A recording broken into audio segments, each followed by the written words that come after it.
புவனகிரி அருகே ஆடி அமாவாசையை முன்னிட்டு 5001 பால்குட ஊர்வலம். 24ஆம் ஆண்டு ஆடி அமாவாசை திருவிழாவில் ஆயிரக்கணக்கானோர் பங்கேற்று சுவாமி தரிசனம்.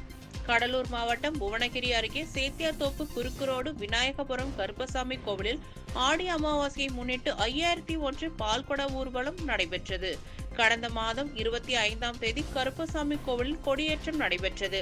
பின்னர் அன்று முதல் தொடர்ந்து சுவாமி அலங்காரம், அபிஷேகம், அங்காளம்மன் வீதியுலா, பெரியாண்டவர், பெரியநாயகி என்கிற அங்காள பரமேஸ்வரி திருக்கல்யாணம் என நடைபெற்று வந்த நிலையில் உலக நன்மைக்காக 5001 பால்குட ஊர்வலம் நடைபெற்றது.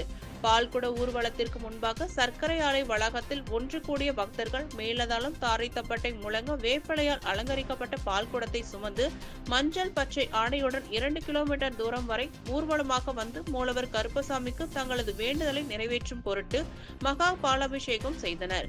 இதில் பல்வேறு பகுதிகளில் இருந்தும் வருகை தந்து ஆயிரக்கணக்கான பக்தர்கள் பங்கேற்று மூலவரை தரிசனம் செய்தனர். மேலும் தொடர்ந்து படிப்பூஜை, பலிப்பூஜை, அன்னதானம், மறுபலி என்ற பல்வேறு கோவில் விழா நிகழ்வுகள் தொடர்ந்து நடைபெறுகின்றன.